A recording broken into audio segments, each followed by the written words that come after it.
Bom, dando continuidade ao estudo do relevo, hoje nós vamos estudar a ação antrópica.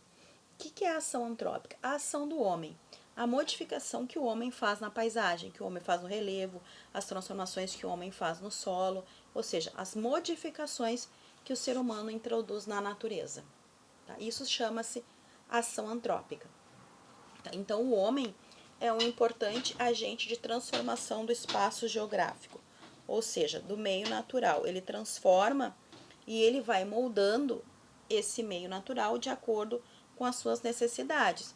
Essas necessidades elas podem passar por uma ordem econômica, por uma ordem cultural, por uma ordem social, ou seja, pode ser questões urbanas, pode ser questões de atividade econômica, como a agropecuária, como a indústria, como a construção de rodovias, construção de túneis, tudo isso são transformações que o homem faz na natureza ou faz no relevo especificamente, né? Isso pode ser feito de uma forma racional, ou seja, quando eu respeito as características do relevo, eu não agrido aquele espaço geográfico, eu não causo maiores impactos ambientais, ou ele pode ser de forma irracional, ou seja, eu vou devastar aquela região, eu vou transformá-la de acordo com os meus interesses e eu não estou me importando como aquilo vai afetar aquele espaço geográfico.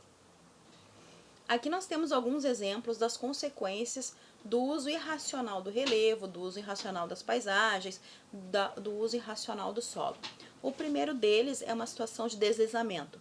Quando o ser humano começa a ocupar determinados espaços e não respeita as condições ambientais e altera profundamente esse ambiente ou esse espaço ou essa formação, quando ocorrem determinados eventos, como por exemplo uma chuva em grande quantidade, ocorrerão consequências, né? Na imagem, por exemplo, é uma área que foi ocupada, que não teve preocupação com a preservação ambiental, onde começa a ocorrer uma série de desmatamentos.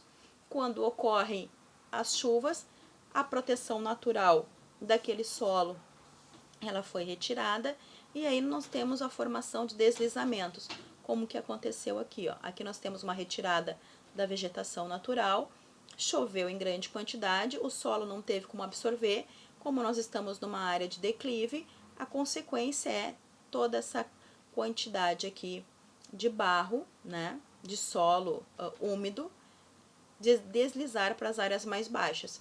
E aí nós temos as catástrofes ou grandes problemas sociais. Aqui eu tenho uma outra situação de uso irracional, onde não se respeitou as condições do ambiente, né?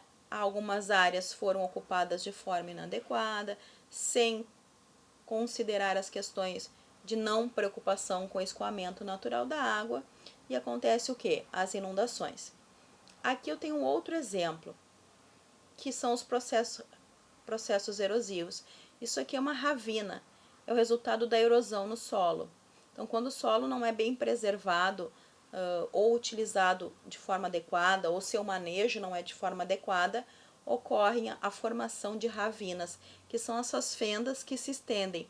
E elas podem se estender por quilômetros. Ela pode começar pequena, por exemplo, como aqui onde eu estou marcando, e aí elas vão crescendo, crescendo, elas podem ir se aprofundando e aumentando significativamente ao ponto de muitas vezes o solo não ser mais próprio para as atividades econômicas, onde ele vai precisar de muito tempo para se recuperar e muitas vezes o processo de recuperação não acontece. Então, se tem muito cuidado com esses processos erosivos, porque eles podem alterar significativamente as paisagens. Aqui nós já temos um exemplo do uso racional do relevo, ou uso racional do solo. Aqui é uma técnica agrícola que é muito praticada no Sudeste Asiático, embora algumas áreas do Brasil também pratiquem, que se chama terraceamento. Ou seja, eu aproveito as características da região, das curvas de nível do local, né, e vou plantando o cultivo agrícola. E assim eu controlo a drenagem e eu evito o processo erosivo. Então, é uma forma de usar o relevo, né? Porque é um relevo íngreme, vocês observem que não é uma área de planície, que é um relevo íngreme, e eu posso utilizá-lo de forma a tirar um bom aproveitamento econômico sem prejudicar o meio natural. Na próxima aula, nós daremos continuidade ao estudo focando na hidrografia.